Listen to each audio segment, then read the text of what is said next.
പ്രിയപ്പെട്ടവരെ, നമസ്കാരം. അരുൺകുമാറാണ്.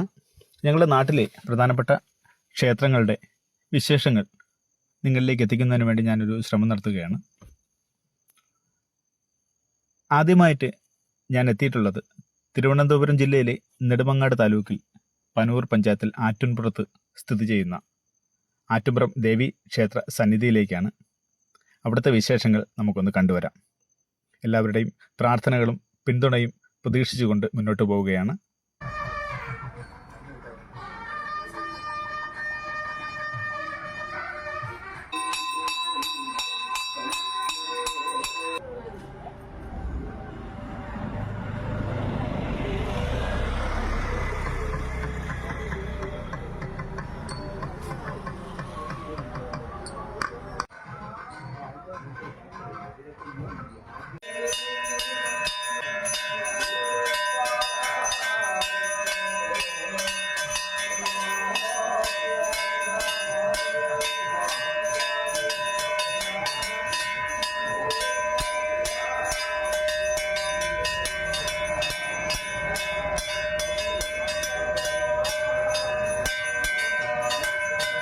നമസ്കാരം.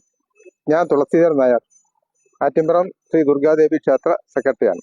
2026 വർഷത്തിലെ രേവതി മഹോത്സവം 26 ഫെബ്രുവരി 15 മുതൽ 21 വരെയുള്ള 7 ദിവസം, അതായത് കുംഭം 3 മുതൽ 9 വരെ, ഞായർ തുടങ്ങി ശനി അവസാനിക്കുന്ന രീതിയിൽ 7 ദിവസം വളരെ വിപുലമായ രീതിയിൽ ആഘോഷിക്കുകയാണ്. ആറ്റുംപുറം ദുർഗാദേവി ക്ഷേത്രത്തിലെ രേവതി മഹോത്സവത്തിനെ സംബന്ധിച്ച് പറയുമ്പോൾ അത് ഈ നാടിന്റെ തന്നെ ഉത്സവമാണ്. എല്ലാ വിഭാഗം ജനങ്ങളും വളരെ ഐക്യത്തോടു കൂടി വളരെ സൗഹാർദ്ദത്തോടു കൂടി പങ്കെടുക്കുന്ന നാടിന്റെ ഉത്സവമായാണ് എല്ലാവരും കൊണ്ടാടുന്നത്. ദുർഗാദേവിയെ സംബന്ധിച്ചോളം അമ്മ അഭീഷ്ടവരദായിനിയാണ്.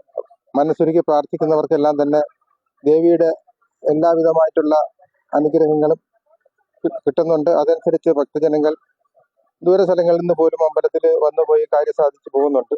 പിന്നെ വേറൊരു പ്രത്യേകത എന്ന് പറഞ്ഞാൽ ഈ ക്ഷേത്രത്തിലെ പ്രതിഷ്ഠയ്ക്ക് തന്നെ ഒരു പ്രത്യേകതയുണ്ട്. നമ്മളെ തെക്കൻ താലൂക്കിൽ തന്നെ ദുർഗാദേവിക്കും ഭദ്രകാളിക്കും ചേർന്ന് പ്രതിഷ്ഠയുള്ള ഒരു അമ്പലം ഈ ആറ്റുംപുറം ക്ഷേത്രം മാത്രമേ ഉള്ളൂ. ഈ മാത്രമല്ല, 2 നേരത്തെ പൂജയുള്ള അമ്പലങ്ങൾ ഈ ഭാഗങ്ങളിൽ വളരെ കുറവാണ്. അത് ഈ ക്ഷേത്രം മാത്രമാണ്. 3 വർഷത്തിലൊരിക്കലാണ് ഭദ്രകാളി പാട്ടോടുകൂടിയുള്ള ഉത്സവം നടത്തുന്നത്. കാരണം 2 വർഷം 3 ദിവസവും 3-ാം വർഷം 7 ദിവസവുമാണ് ഈ ക്ഷേത്രത്തിന്റെ ഉത്സവം നടക്കുന്നത്. കൊടിയേറ്റോടുകൂടിയുള്ള ഉത്സവമാണ്.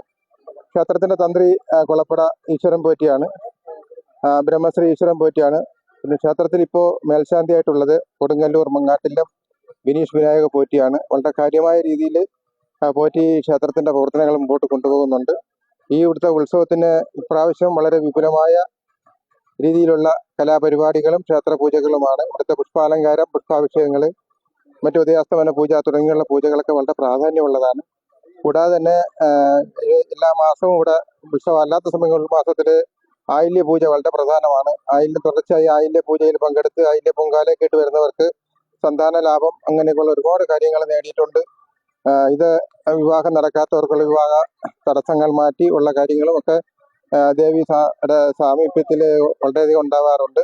എല്ലാം കൊണ്ട് ഇവിടുത്തെ ഉത്സവം ഇവിടുത്തെ ഭക്തജനങ്ങളെ സംബന്ധിച്ചോളം, ഈ നാടിനെ സംബന്ധിച്ചോളം വളരെയധികം പ്രാധാന്യമുള്ളതാണ്. അത് അതനുസരിച്ച് കൊണ്ടാടുന്നുണ്ട്. ക്ഷേത്രത്തിൽ നടക്കുന്ന ഉത്സവത്തോടനുബന്ധിച്ച് മഹാ അന്നദാനമുണ്ട്. ഈ മഹാ അന്നദാനം പിന്നെ എല്ലാ ദിവസവും പ്രഭാത ഭക്ഷണങ്ങൾ, ബാക്കി ഭക്ഷണ കാര്യങ്ങളെല്ലാം തന്നെ അറേഞ്ച് ചെയ്തിട്ടുണ്ട്. കലാപരിപാടികളുണ്ട്. ഘോഷയാത്ര വളരെ ഗംഭീരമായ ഘോഷയാത്രയാണ്. ദേവിയെ പുറത്ത് എഴുന്നള്ളിച്ച് ഘോഷയാത്രയായി പോയി നീരാട്ടോടു കൂടി അവസാനിക്കുന്ന രീതിയിലാണ് കാര്യങ്ങളുള്ളത്. ഇപ്രാവശ്യത്തെ ഉത്സവത്തിൽ എല്ലാ വിഭാഗം ആൾക്കാരും വളരെ കാര്യമായിട്ട് തന്നെ പങ്കെടുത്ത് ഇതിന് വൻ വിജയമാക്കി തീർക്കണമെന്ന് ദേവി നാമത്തിൽ അഭ്യർത്ഥിക്കുകയാണ്. എല്ലാവർക്കും വിനീത നമസ്കാരം. നമ്മുടെ ആറ്റുംപുറം ദേവി ക്ഷേത്രത്തിലെ ഈ വർഷത്തെ ദേശീയ മഹോത്സവം 7 ദിവസമായിട്ടാണ് നമ്മൾ ആചരിക്കുന്നത്. വിശേഷ പൂജകളോട് എല്ലാ പൂജകളിലും എല്ലാ ഭക്തജനങ്ങളും പങ്കെടുക്കണമെന്നും ദേവിയുടെ പ്രീതിക്ക് പാത്രീഭൂതരാകണമെന്നും അഭ്യർത്ഥിക്കുകയാണ്, അപേക്ഷിക്കുകയാണ്.